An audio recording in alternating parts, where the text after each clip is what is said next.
Dawn, October 25th, 1944, Philippine Sea. The first light of morning breaks over a calm horizon off the island of Samar. For a few precious minutes, the ocean seems peaceful, the kind of silence sailors come to fear. Aboard the destroyer USS Johnston, WW2’s, men rub sleep from their eyes as coffee brews in tin mugs. The sky burns pale orange, the air thick with humidity and salt. Then someone spots it. Dark shapes on the horizon. At first, just shadows. But they're growing larger. Too large. Through binoculars, the impossible becomes clear. Towering pagoda masts, thick rising funnels, and the monstrous barrels of Japanese battleships glinting in the dawn. The lookout's voice cracks the quiet.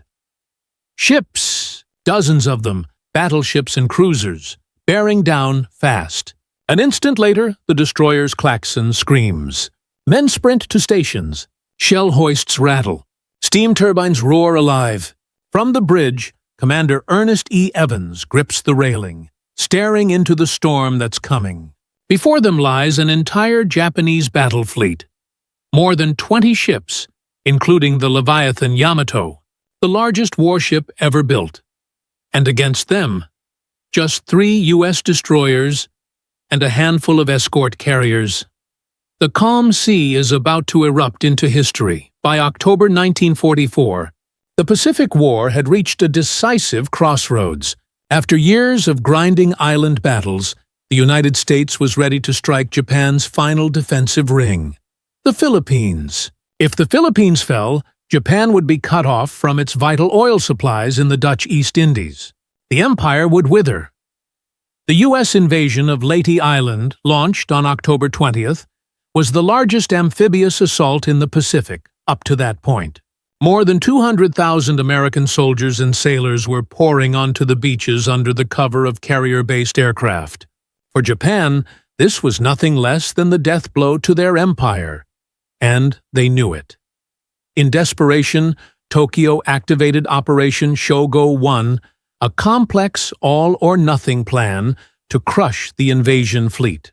It was a gamble born of dwindling fuel and hope. The plan divided Japan's remaining naval power into several groups. A northern decoy force, with empty carriers, would lure Admiral William Halsey's powerful U.S. Third Fleet away from Leyte. Meanwhile, the main center force, under Vice Admiral Takeo Kurita, would swing through the San Bernardino Strait, strike the unguarded American landing fleet from behind, and annihilate it. Kurita's task force was immense, a relic of Japan's once invincible navy. It included the battleships Yamato, Nagato, Kongo, and Haruna, 10 heavy and light cruisers, and 15 destroyers. In total, over 200,000 tons of warship steel moved with him, their guns capable of firing shells the size of small cars. They were the most powerful surface fleet ever assembled since Jutland, and yet, few aboard believed they would return. Facing them, though unaware of it yet, was a much smaller American unit, the 7th Fleet's Taffy 3, commanded by Rear Admiral Clifton Sprague. Taffy 3 was part of a trio of escort carrier groups whose job was simple: provide air support to the landings, not fight enemy battleships. Its composition reflected that mission. 6 slow escort carriers, each carrying just 20-30 planes, 3 destroyers, Johnston, Hoel, Herman, and 4 destroyer escorts, Samuel B. Roberts, Raymond, Dennis, John C. Butler. They were never meant for surface combat. Each destroyer displaced barely 2,000 tons, a tenth of Yamato's mass, and their thin armor could be pierced by a single shell. Their only advantage lay in speed, smoke, and the lethal American Mark 15 torpedoes, if they could ever get close enough to use them. To Admiral Sprague and his crews, the war seemed under control. They believed Halsey's main force of fast battleships and carriers was guarding the northern flank near San Bernardino Strait. They expected the Japanese fleet, if it ever appeared, to be destroyed long before it reached Leyte Gulf. But in reality, Halsey had taken the bait. As Kurita's center force advanced, Halsey was already racing north to attack the Japanese decoy carriers, leaving the strait completely unguarded. What followed would become one of the most stunning command oversights of the Pacific War. On October 24th, Kurita's fleet was ambushed by American submarines Darter and Dace, which sank 2 cruisers and forced Kurita temporarily to retreat. Admiral Halsey, receiving fragmented reports, assumed the Japanese force was finished, but it wasn't. Under cover of darkness, Kurita regrouped his remaining ships and pressed forward, undetected, through the San Bernardino Strait. At dawn on October 25th, the massive Japanese center force emerged from the mist, directly behind the unprepared Taffy 3. To the American crews, it was unthinkable. They believed the enemy could never reach this far. But now, as radar echoes multiplied and distant gun flashes split the morning haze, reality set in. The largest battleship ever built, Yamato, and an entire fleet of heavy cruisers were bearing down on a handful of small escort carriers and destroyers. And in that terrifying imbalance of power, history would find one of its most extraordinary moments of courage. The destroyers of Taffy 3 were about to make a decision. No one expected to attack the morning light that revealed Kurita's armada to Taffy. 3 also marked the moment when U.S. command realized how exposed their northern flank truly was. The San Bernardino Strait, assumed secure, was wide open. No American battleships, no cruisers, no covering force. Admiral Clifton Sprague, commanding from his flagship Fanshawe Bay, had only seconds to absorb what his radar screens were showing. The blips were enormous, not the erratic signatures of small vessels, but steady, dense returns that only capital ships produced. Reports flooded in from lookouts and aircraft. Multiple battleships, heavy cruisers, destroyers, all closing fast from the northwest. For Sprague, disbelief gave way to instinct. He ordered his slow escort carriers, the jeep carriers, to turn southeast and make for rain squalls on the horizon, hoping to escape into weather cover. Their top speed was barely 18 knots, slower than a modern fishing trawler. The Japanese cruisers behind them could make more than 30. Then came the crucial realization. They couldn't outrun what was coming.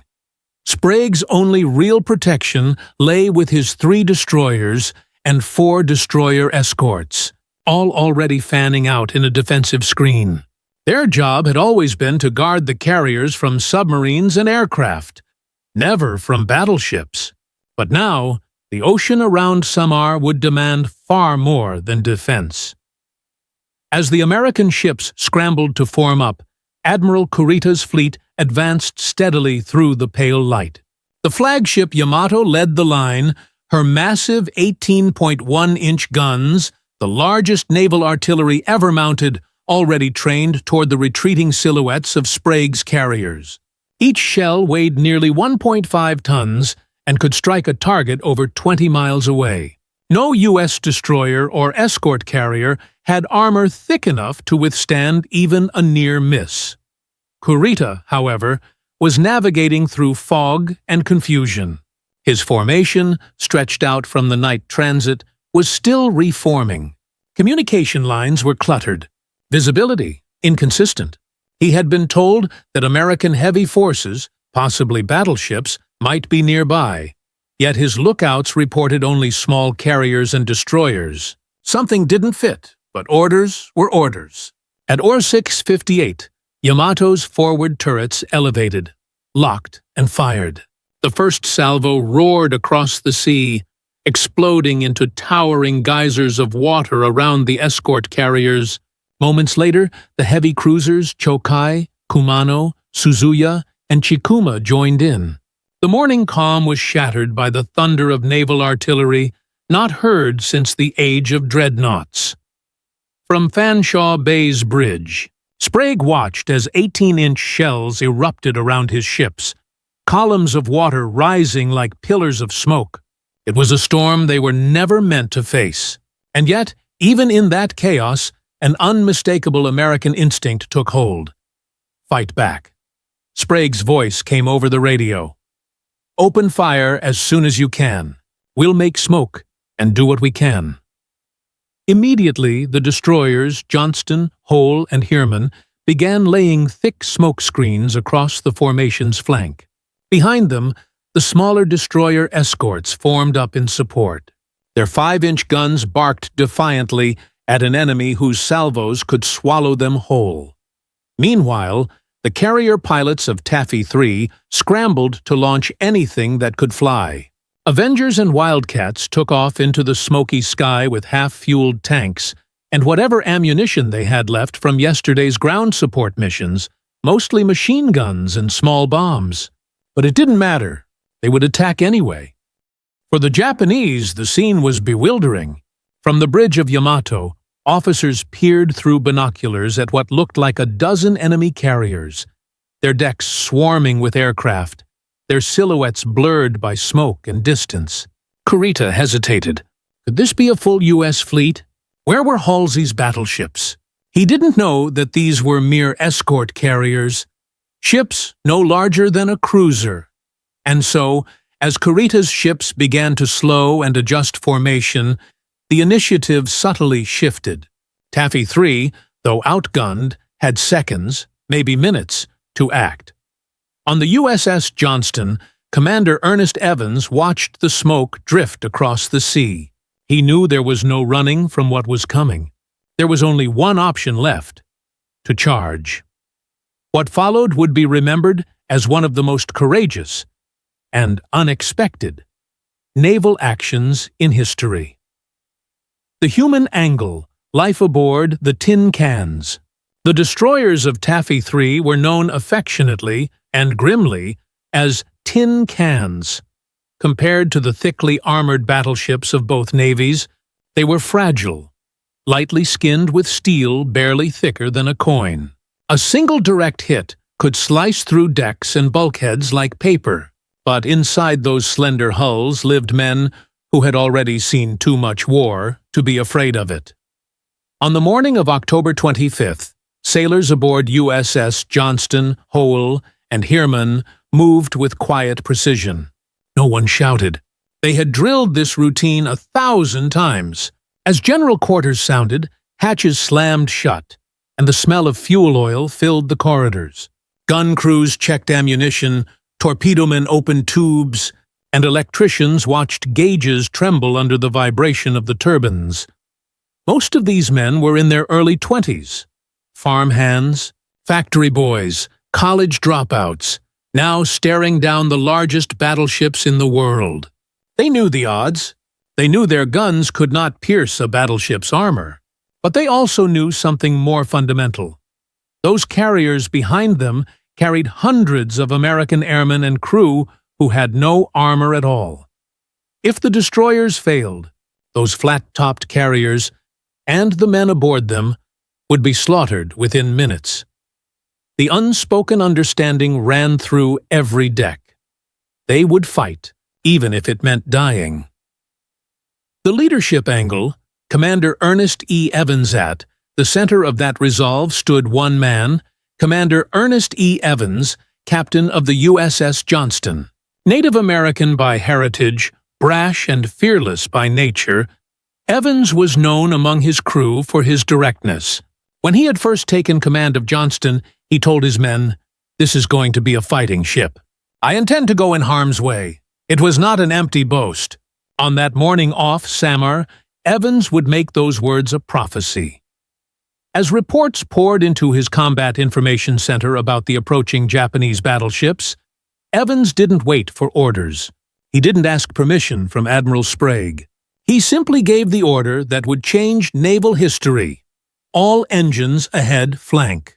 Commence attack.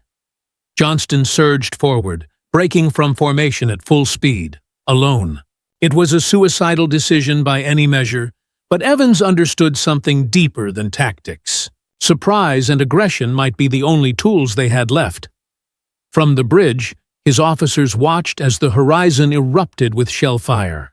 Each salvo from the Japanese ships landed closer, the blasts shaking Johnston like a toy.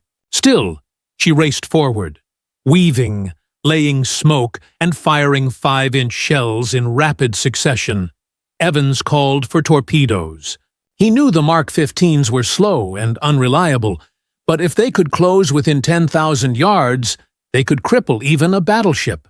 At 10,000 yards, Evans gave the order, "Fire torpedoes." 10 fish left their tubes in a white froth of foam.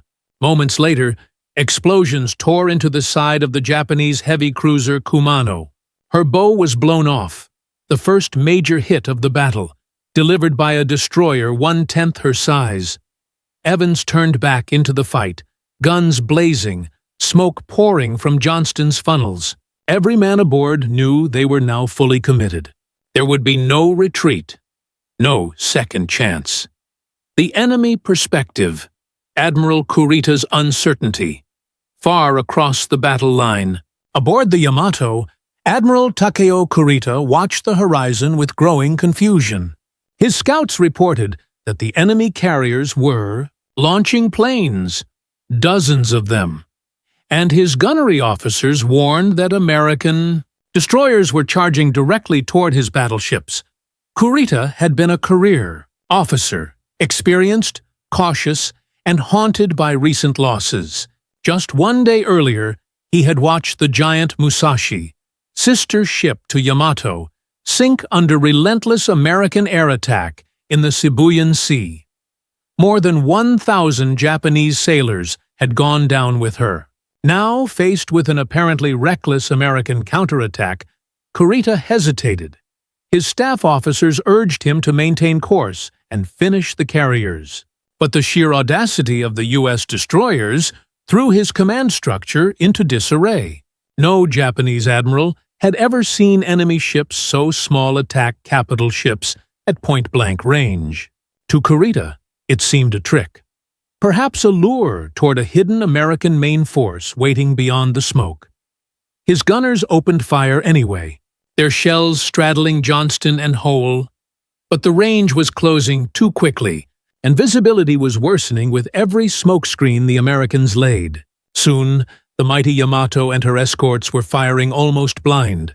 For Kurita, the situation was slipping out of control. He had the most powerful surface fleet in existence, yet he was losing the clarity of command. Undone by a handful of small destroyers charging into his guns. At 07:10, Kurita's orders faltered. His formation split as individual ships began to maneuver independently, chasing targets they could barely see. In that confusion, the seeds of his defeat were planted, and the courage of Taffy III began to turn the tide. From the mist and fire of that early morning, the unthinkable had begun. Small, thin-skinned destroyers, the tin cans of Taffy III, were now charging headlong into the jaws of the Imperial Japanese Navy's most fearsome armada.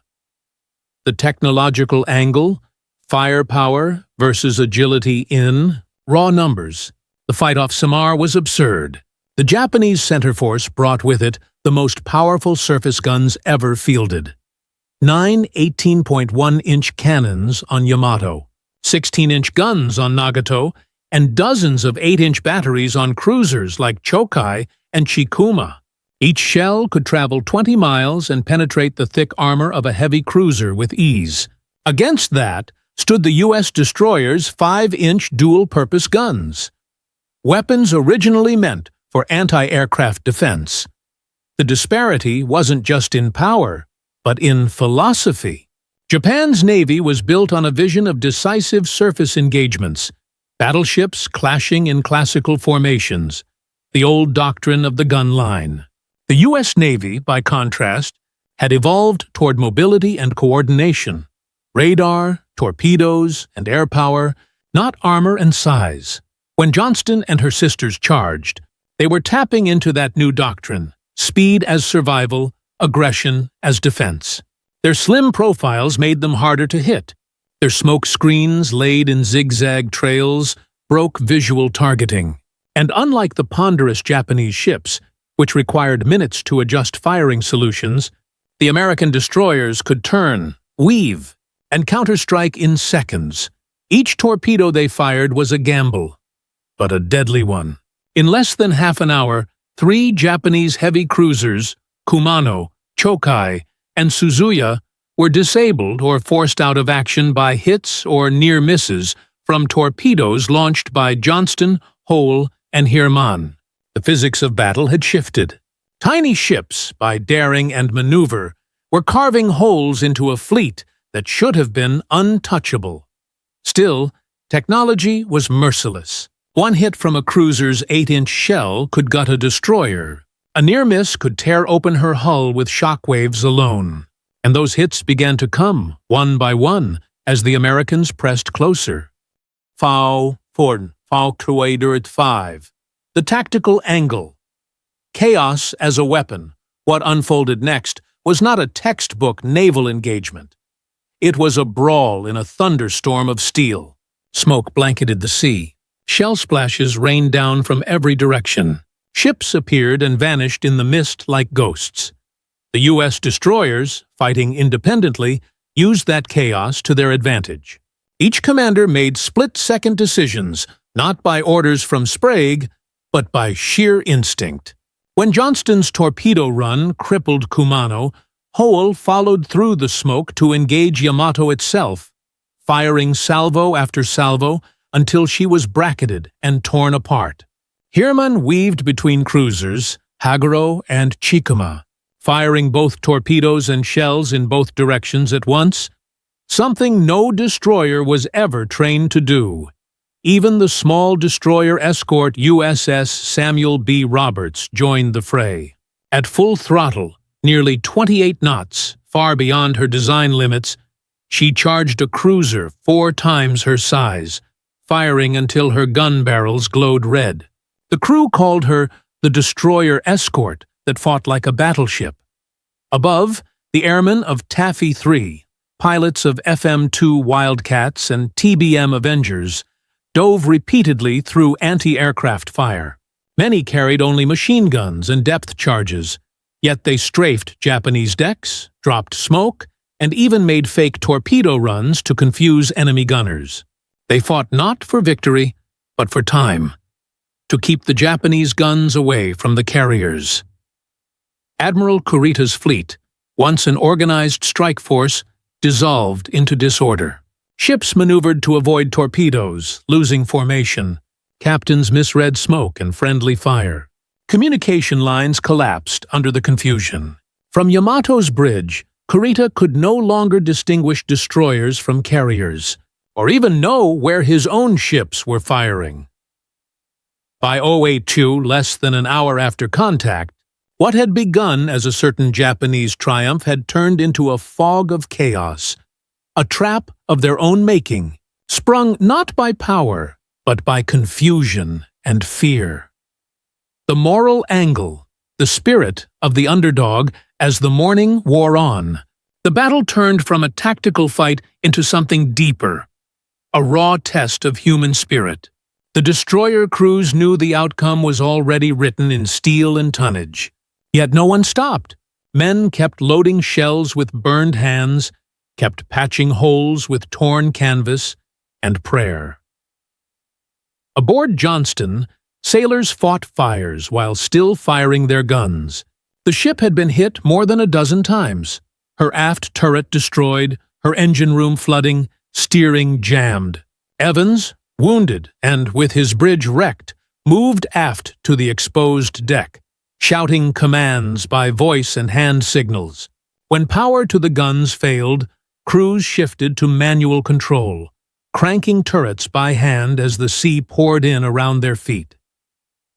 Nearby, Samuel B. Roberts continued to fire until her magazines were empty. Her captain, Lieutenant Commander Robert Copeland, told his crew over the loudspeaker, "This will be a fight against overwhelming odds, from which survival cannot be expected. But we will do what damage we can." That wasn't bravado, it was acceptance. Every man aboard those ships understood that courage was no longer about winning. It was about buying time, protecting others, holding the line until the sky darkened with friendly aircraft or fate intervened, and that courage, defiant, desperate, pure, began to shake even the enemy's resolve. Japanese officers later recalled their disbelief. How could ships so small keep charging, even while sinking? It was beyond logic. It was willpower made manifest on the sea. In that morning haze, technology, doctrine, and strategy had all collapsed into something timeless: the human refusal to yield. Smoke still rolled over the sea as the Japanese guns thundered and the destroyers bled.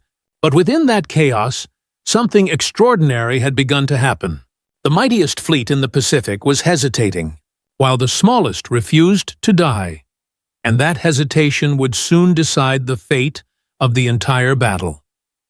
The sea off Samar was now a battlefield torn apart by smoke, shell fire, and disbelief. By 07:20 a.m., the destroyers of Taffy III were locked in a struggle that defied every rule of naval warfare. The sky pulsed with tracer fire, and every ship, American and Japanese, fought inside a haze of gray-black smoke so thick that radar and eyesight were useless. At the center of it all was the USS Johnston, still charging, still firing. Her paint blistered from heat, her decks scarred by shrapnel. The roar of the 5-inch guns was constant, their barrels scorched white from overuse. Every blast reverberated through her wounded hull like a heartbeat refusing to stop. Commander Ernest E. Evans stood exposed on the open deck, one arm bloodied, wind whipping his hair.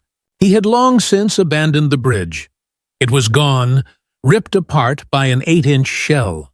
Still, he shouted commands through the chaos, waving his men into action. At 07:30, the Japanese battleships shifted fire from the carriers to the destroyers.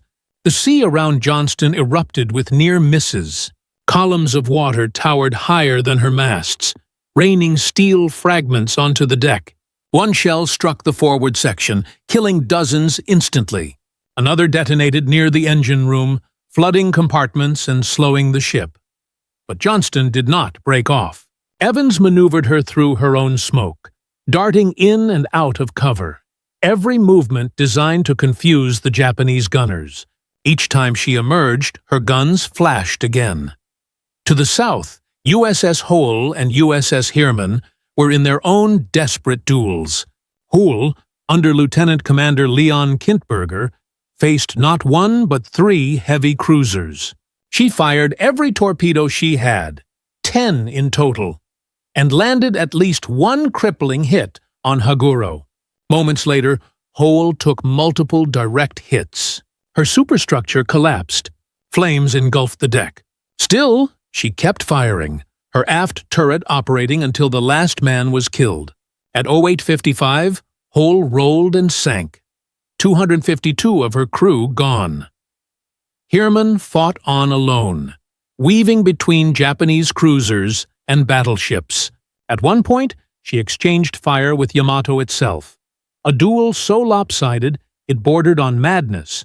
But somehow, Heermann's speed and agility kept her alive. Her shells ricocheting off the Leviathan's armor, her torpedoes forcing Yamato to turn away momentarily to avoid a hit. That turn was crucial. For the first time, the Yamato, symbol of Japanese naval supremacy, broke formation. Kurita's battle line, the one weapon meant to crush the American invasion, began to fragment. Above, Taffy III's aircraft swarmed in, some Dove with no ammunition left, making fake torpedo runs just to distract the Japanese gunners. Others dropped depth charges on cruiser decks, their small explosions doing little damage, but immense psychological harm. To Kurita's bridge crew, it seemed as if an entire carrier fleet had materialized from nowhere.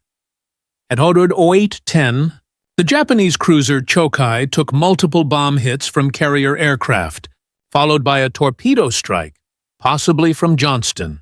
She was left dead in the water, fires consuming her midsection. Aboard the Yamato, the sight was shocking.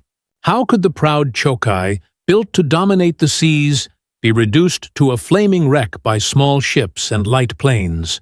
Kurita hesitated. The fog of battle, both literal and mental, had set in. He couldn't tell how many American ships were present, or from where the planes kept coming. He feared he might be under attack from Halsey's entire Third Fleet. Meanwhile, the sea around Johnston turned into an inferno. Her ammunition was nearly gone. Half her crew was wounded. Every compartment forward of the bridge was either burning or flooded. But she continued to fight, even as Japanese destroyers closed in for the kill.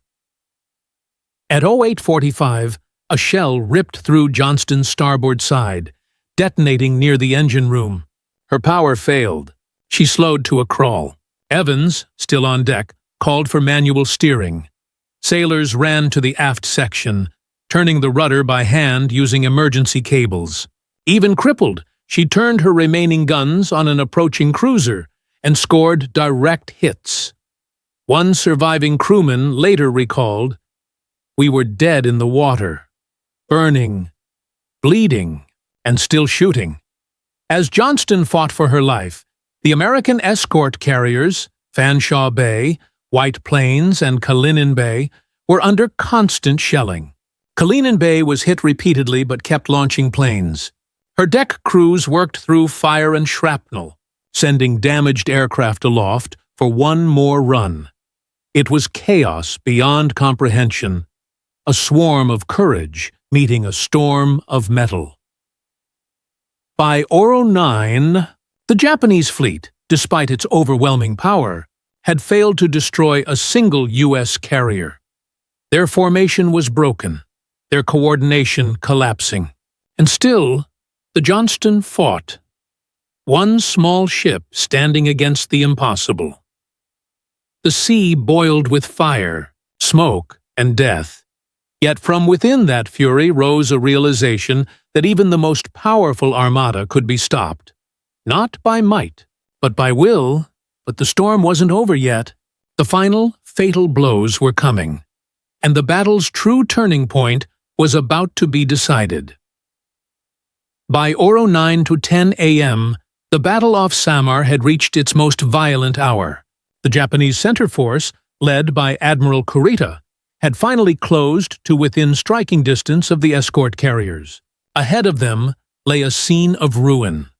Wrecked destroyers, burning ships, and the boiling wake of torpedoes that had changed the shape of the sea. Yet even in chaos, the Americans refused to collapse.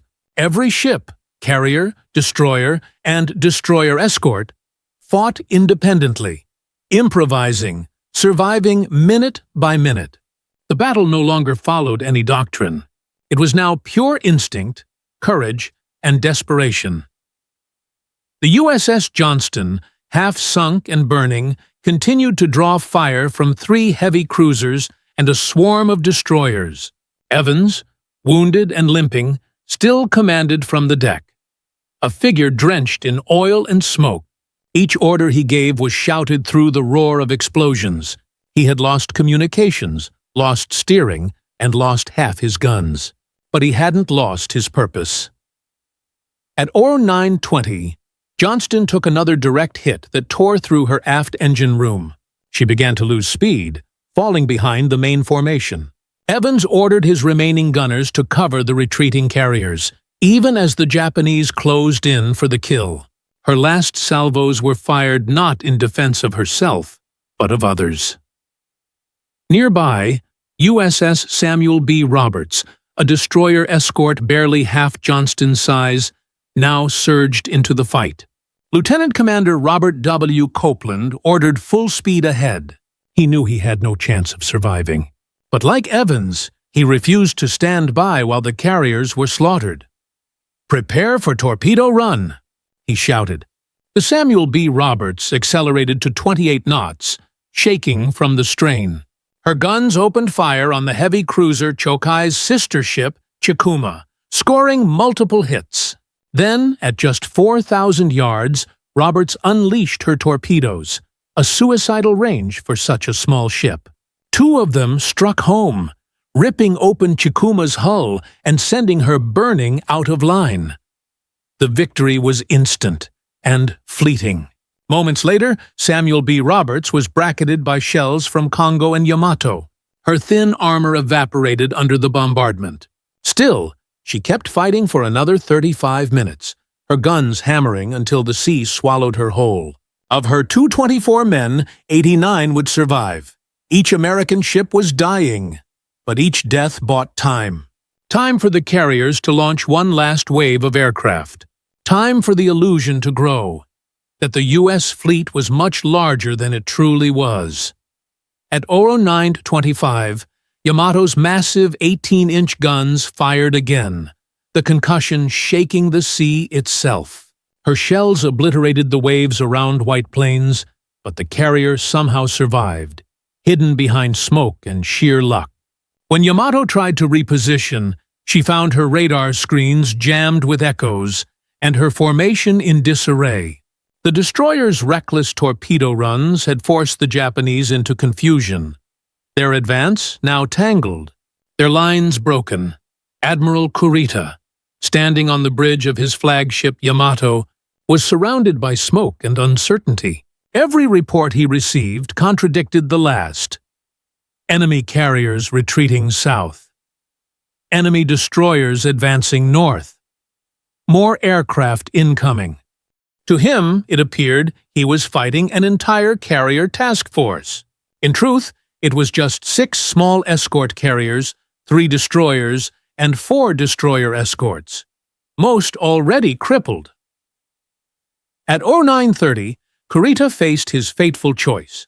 He could continue south and annihilate the American beachhead at Leyte, cutting off MacArthur's invasion and changing the course of the war. Or he could withdraw and preserve what remained of his force. For 10 minutes, the fate of the Pacific hung in silence. Then, the decision came. Reverse course. Kurita ordered the Japanese fleet to withdraw. The command spread through his ships in disbelief. The battleships turned north, their massive wakes slicing through the sea. Smoke, confusion, and fear filled the void where fire had been. No cheer rose from the American decks, only exhausted silence. The impossible had happened. The largest battleships ever built had been turned away by a handful of destroyers, but the victory had come at a staggering cost. Hoel, Johnston, and Samuel B. Roberts were gone. Herman was heavily damaged.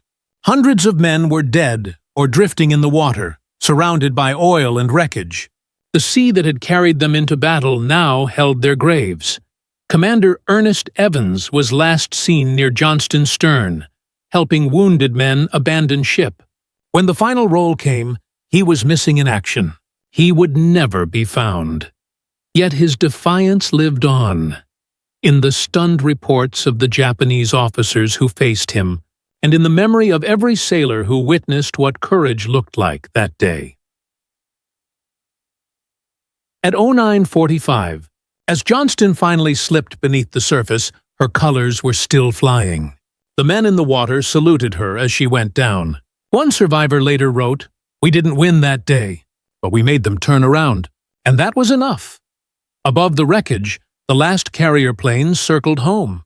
The sea grew calm again, leaving only the black smoke drifting toward the horizon. A silent monument to the moment when courage met power, and courage won.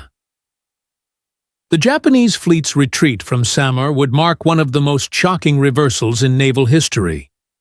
And it was far from the end of its consequences, because in the hours that followed, the world would learn what that stand had truly achieved. When the thunder of guns finally faded from the waters off Samar, the silence that followed was almost unbearable. The once blue sea was now a gray wasteland, a slick of oil, drifting debris, and bodies. Tiny lifeboats floated among burning wreckage. Here and there, survivors clung to anything that would float. Wooden planks, life rafts, the twisted remains of torpedo tubes. The Japanese fleet had vanished over the northern horizon, retreating toward San Bernardino Strait, but in its wake, it left devastation. 3 U.S. destroyers, Johnston, Hoel, and Samuel B. Roberts, were gone. The escort carriers were damaged and burning, yet somehow still afloat. Of the 13 ships that had faced Admiral Kurita's armada, only a handful were operational. For many of the survivors, the battle was not over. They now faced hours, and for some, days, adrift in open water. The sea was thick with fuel oil. It burned their eyes and lungs. Some were wounded and bleeding. Sharks circled the wreckage, drawn by the scent of blood.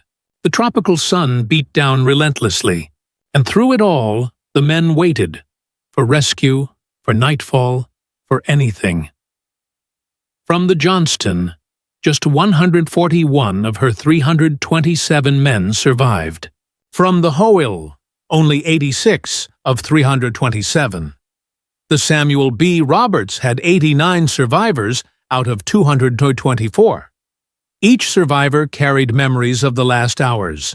The screams, the explosions, the sight of comrades vanishing into fire and water. They would later tell how Commander Ernest Evans had refused to abandon his ship, how he had fought on, even as everything around him burned. His name became legend almost immediately. In 1945, Evans was posthumously awarded the Medal of Honor, the first Native American in the U.S. Navy to receive it during the Second World War. His citation described a man who fought his ship gallantly against overwhelming odds until the last shell was fired and the last life expended. The Japanese, too, were left shaken. Admiral Kurita, after withdrawing through the strait, struggled to understand what had happened. He had possessed the most powerful surface fleet on Earth. The battleships Yamato, Nagato, Kongo, Haruna, and 10 heavy cruisers. And yet he had retreated from what turned out to be escort carriers and destroyers. In later interviews, he admitted he believed he was facing a full American carrier task force. The courage and aggression of the U.S. destroyers had convinced him of an illusion, that a trap was closing around him. It was a psychological victory as much as a tactical one. The Americans had not just survived. They had forced the Japanese Navy's last major offensive to fail. By that afternoon, the surviving carriers of Taffy 3 were limping south, smoke trailing from their hulls. Their flight decks were pitted with shell holes, but their crews worked tirelessly to recover aircraft still circling overhead. Pilots returned with bullet holes through their wings, fuel tanks nearly dry, faces streaked with exhaustion and disbelief. They had just fought, and somehow won, against one of the most powerful fleets ever assembled. On the beaches of Leyte, General Douglas MacArthur's men were still fighting their way inland. They had no idea that the entire invasion force had nearly been destroyed just over the horizon. When word reached them days later, the magnitude of what had been risked and saved stunned even the most hardened veterans. For the Japanese, the retreat from Samar marked the end of any real hope of turning back the American advance. The center force limped back to its bases in disarray, leaving the Philippines and Japan's empire exposed. Though Yamato and several other ships survived, they would never again pose a serious threat to U.S. naval operations. The Imperial Navy had been psychologically broken, but in the wreckage left behind, among the drifting oil and broken masts, the battle's meaning was already clear to those who had lived it. That valor could stand against overwhelming power, and sometimes even win, and yet, for hundreds of men still adrift in the oil-stained sea, the struggle was not over. The next chapter would test endurance, not courage, a fight not against an enemy, but against nature itself. For those who had gone into the water after the battle, survival became a new kind of war. The gunfire had stopped, but the ocean itself turned hostile. Oil from shattered fuel tanks spread for miles, coating everything: skin, eyes, and lungs. Many survivors drifted half-blind, their lips cracked with salt, their wounds raw with infection. The men of Johnston, Hoel, and Samuel B. Roberts clung to rafts and debris as the sun rose higher. Some tried to sing to keep their spirits up. Others prayed quietly, their voices lost in the hiss of the waves. Sharks circled constantly. When one man slipped beneath the surface, no one spoke. They simply pulled their legs closer and waited for the next attack. Rescue took more than 48 hours. U.S. search planes, combing the area for survivors, found scattered groups, some still waving pieces of life vests, others too weak to lift their arms. One pilot later described the scene as a floating graveyard, where courage had gone to die, and yet somehow still lived. When the survivors were finally brought aboard rescue ships, many were unrecognizable, burned, dehydrated, covered in oil. But their first words were not about pain or loss. Most asked a single question. Did we stop them? The answer, yes, spread quickly. Against all reason, the tiny ships of Taffy III had turned back the mightiest fleet the Japanese Empire could still send to sea. Word reached the carriers of the 7th Fleet, then the invasion beaches at Leyte, and soon after, the headquarters in Pearl Harbor. Admiral William Halsey, whose own fleet had been drawn away in the north, later said with open admiration, "No finer example of American courage and fighting spirit has ever been displayed." Newspapers back home carried the story within weeks. The headlines were simple, almost unbelievable. Tiny destroyers repel battleships. But behind that phrase lay a story of sacrifice, of crews who had faced death not for glory, but because there was no one else left to fight. In the months that followed, the U.S. Navy investigated the battle in detail. Strategists and historians pored over logs, radio transcripts, and survivor accounts, trying to understand how such a small force had prevailed. The conclusion was unanimous. The aggression and initiative of the destroyer captains had shattered the Japanese will to fight. The smokescreens, torpedo runs, and reckless charges had created the illusion of a much larger fleet. An illusion so convincing that Admiral Kurita had chosen caution over conquest.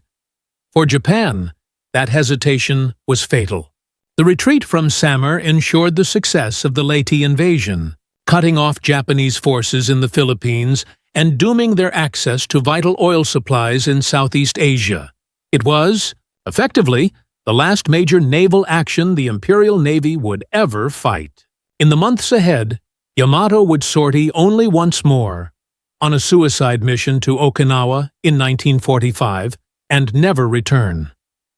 Back in the United States, the names of Johnston, Hoel, and Samuel B. Roberts became synonymous with heroism.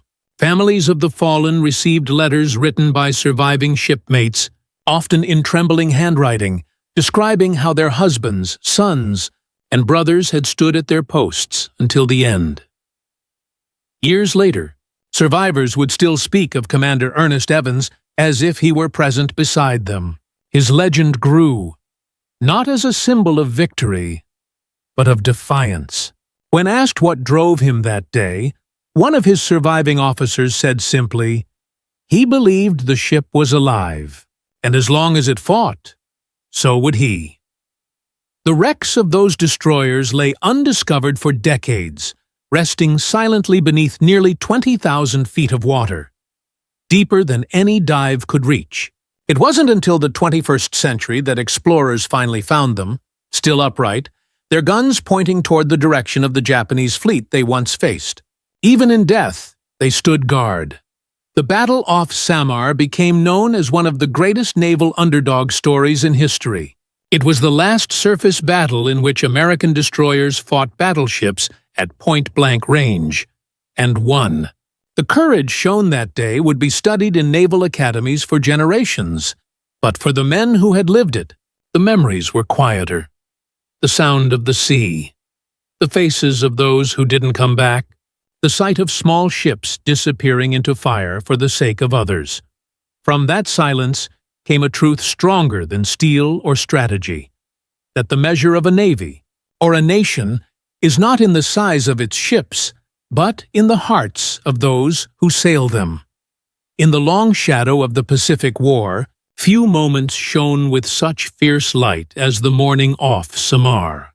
There, in a patch of ocean barely 60 miles wide, a handful of small ships proved that valor could bend the course of history. The destroyers and escorts of Taffy 3 were not built to fight battleships. They were built to protect, to screen, to support, never to charge. Yet, when fate demanded it, they charged anyway.